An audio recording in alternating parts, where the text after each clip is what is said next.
कितने दिन में मृत्यु हो जाती है? 7 ही दिन होते हैं या नहीं? कितने दिन होते हैं? 7 ही दिन होते हैं। गिन लीजिए, उससे एक्स्ट्रा एक भी दिन नहीं होता। सोम, मंगल, बुध, गुरु, शुक्र, शनि और रविवार। रविवार के बाद फिर से सोमवार ही आना है। तो इस प्रकार 7 ही दिन होते। इसी 7 दिन के अंदर हमारा जन्म और हमारी मृत्यु हो जाती है। जब विवाह होता है महाराज तो भी 7 ही फेरे लिए जाते हैं। ऋषियों में भी सप्त ऋषियों का एक अलग महत्व है। संगीत की देवी माता सरस्वती जी ने भी 7 ही सुरों को प्रदान किया है। राजा परीक्षित जी को जब अपने पापों से मुक्ति पानी थी तो श्री सुखदेव जी महाराज ने जब उन्हें कथा सुनाया, श्रीमद् भागवत की कथा, तो वो भी 7 दिन के अंदर ही श्रवण पान कराई। तो इस प्रकार 7 का अलग ही महत्व है। और इसीलिए गोस्वामी तुलसीदास जी ने रामचरितमानस में 7 कांड का निर्माण किया, जहाँ लिखा सुंदर कांड। कहने से ही सब कुछ सुंदर लगने लग जाता है। सुंदर कांड अर्थात यहाँ पे हर लीला, हर घटना एक अपने आप में स्वर्णिम है, अपने आप में सुंदरता लिए हुए बैठी है।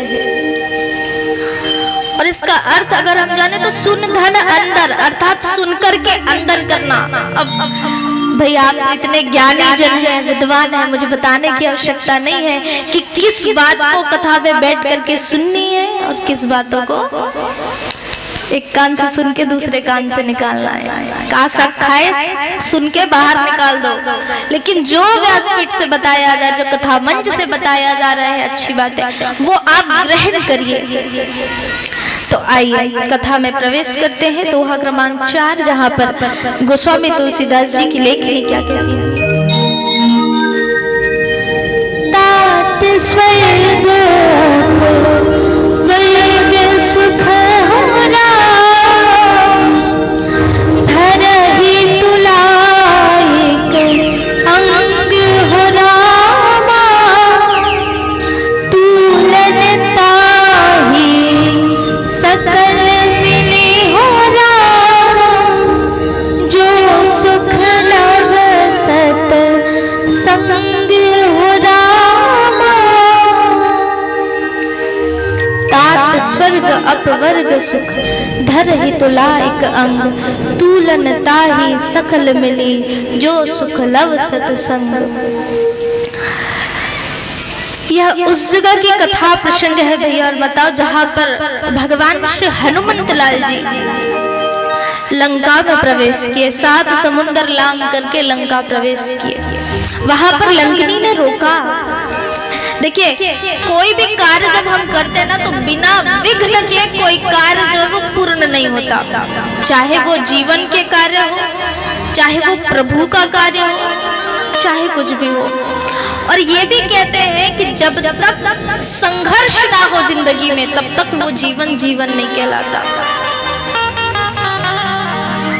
तो बाधाएं तो आई, लेकिन बाधाओं से लड़कर हनुमान जी कहाँ आ गए? लंका नगरी में। 3 नारी पात्रों ने रोका हनुमान जी को। सबसे पहले सर्पों की माता आई, सुरसा नाम अहिन के माता, रोका। हनुमान जी के मार्ग में आई, प्रभु उनसे लड़ करके आगे बढ़े। सिहिका आई। सिहिका कौन? जो समुद्र में बनने वाले जीव जंतुओं के परछाई से उन्हें ग्रास करती थी, परछाई को पकड़ कर निकल जाती थी, खा जाती थी, बड़ी विचित्र थी। उनसे भी हनुमान जी लड़े, और लड़कर जब लंका पहुंच गए तो वहां भी लंकिनी सामने आ गई। कैसे भी करके भगवान पहुंचे लंका में। अब ऐसे तो था नहीं कि लंकिनी के पहले ही और कोई रहा ना। सोचा कि कोई देखे ना। मसक समान रूप कपिधर, भगवान मच्छर का रूप, मच्छर जैसा रहता है ना। मच्छर कितनी छोटी सी आकृति होती मच्छर की, बहुत छोटा। उस रूप में, उस आकार में, रूप नहीं कहा जा सकता उसे, आकार में प्रवेश कर रहे थे। लेकिन उसमें भी लंकिनी ने पकड़ लिया। मार्ग में आई, लेकिन हनुमान जी ने मुठका का प्रहार किया। मुठका प्रहार किया तो लंकनी खून की उल्टी करने लगी। लंकनी समझ गई कि एक बार ब्रह्मदेव जी जब रावण को वरदान देकर के वापस जा रहे थे तो कहा था कि अगर कोई तुम्हें मुठका का प्रहार करे और तुम खून की उल्टी करने लगो तो उस समय जान जाना कि अब लंका का विनाश प्रारंभ हो गया। जान जाती। और वही लंकनी के साथ भगवान जो है वो सत्संग करे। तात स्वर्ग अपवर्ग सुख धरहि तुला एक अंग।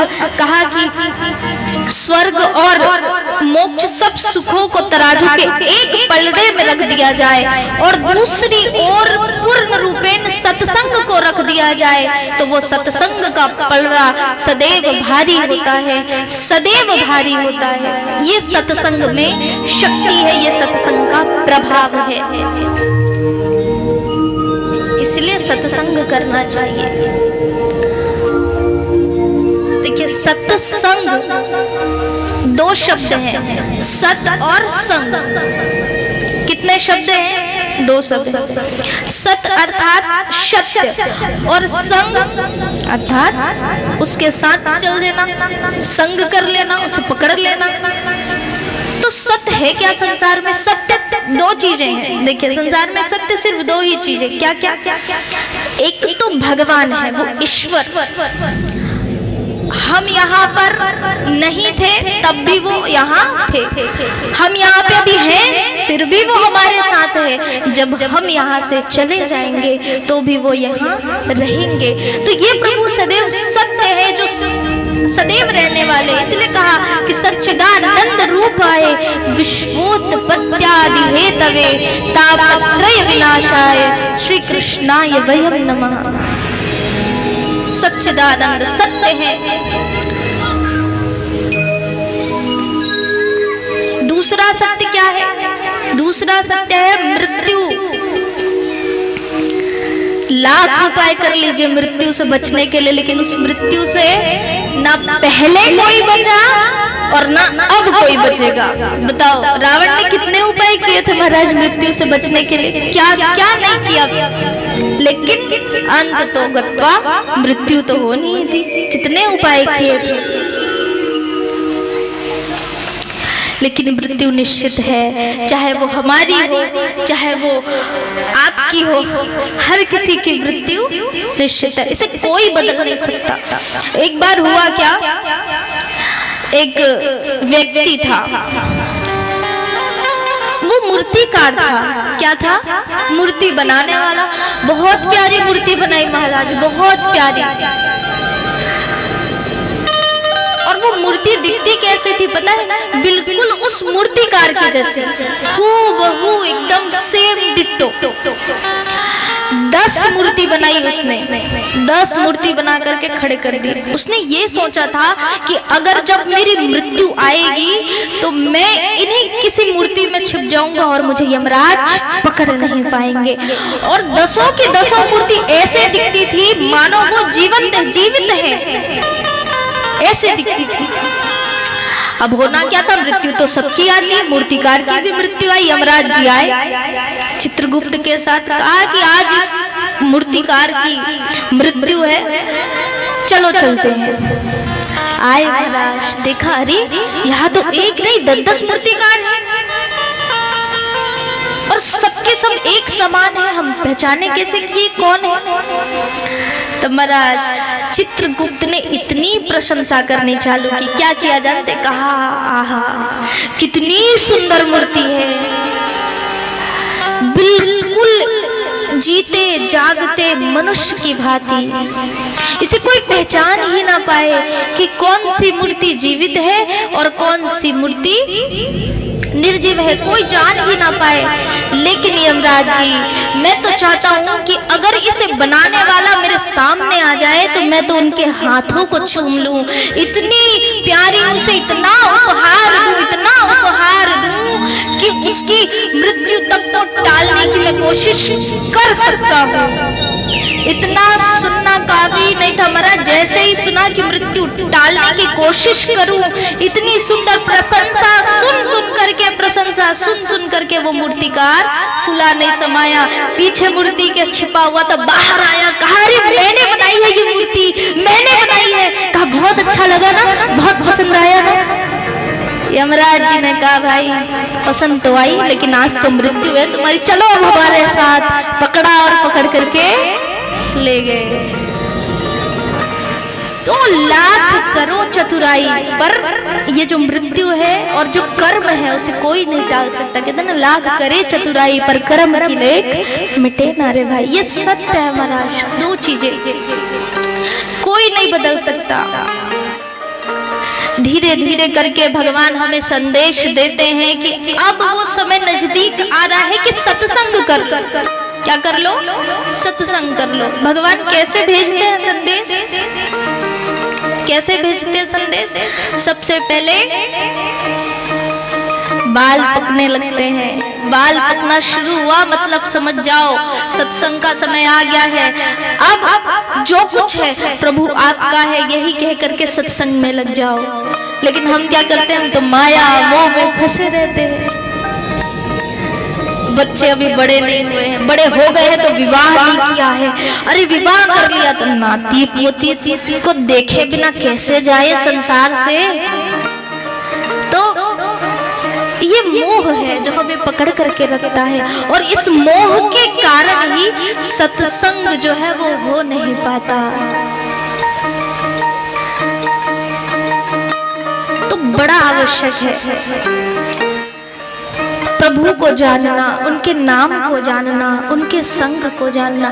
तो सिर्फ ये दो चीजें सत्य है, इनका संग कर लीजिए। जो इन दोनों चीजों को स्मरण रखेगा, कौन सा, एक सत्य भगवान और एक सत्य मृत्यु, जो इन दोनों का संग करेगा, इन्हें सदैव स्मरण रखेगा, उसकी सदगति निश्चित है। एक प्रभु का नाम और दूसरा मृत्यु।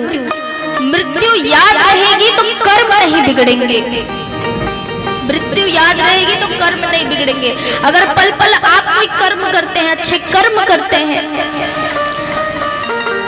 तो आपको याद आएगा हाँ ये कर्म के फल मेरे ऊपर मुझे मिलने वाले हैं। लेकिन आप कर्म करते हैं, गलत काम करते हैं, तो भी आपको अगर याद आ गया कि मृत्यु के समय मुझे पीड़ा मिलेगी, तो आप उस कुकर्म से हट करके सत्संग में आ सकते हैं, सत्कर्म में आ सकते हैं कि सत्कर्म किया जाए। तो दोनों का संग बड़ा ही आवश्यक है जीवन में। भगवान का संग मिले कब महाराज? क्योंकि ये तो ऐसे कृपावान लोगों को मिलती, हर किसी को मिल जाए संभव नहीं। ये सत्संग भी बड़े भाग्य से मिलती है। देखिए दो चीजें बड़े भाग्य से मिलती है। अब वो दो चीजें हैं क्या? एक तो है बड़ा भाग्य मानुष तन पावा, सुर दुर्लभ सद ग्रंथ ही गावा। बड़ा भाग्य मानुष तन पावा, सुर दुर्लभ सद ग्रंथ ही गावा। बड़े भाग्य से मिलने वाली चीज सबसे पहले क्या है? कि हमारा शरीर है जो बड़े भाग्य से मिला है। मिला है कि नहीं बताइए? कहा 1,84 योनि भटकने के बाद में ये मनुष्य का तन मिलता है। लेकिन हम क्या करते हैं,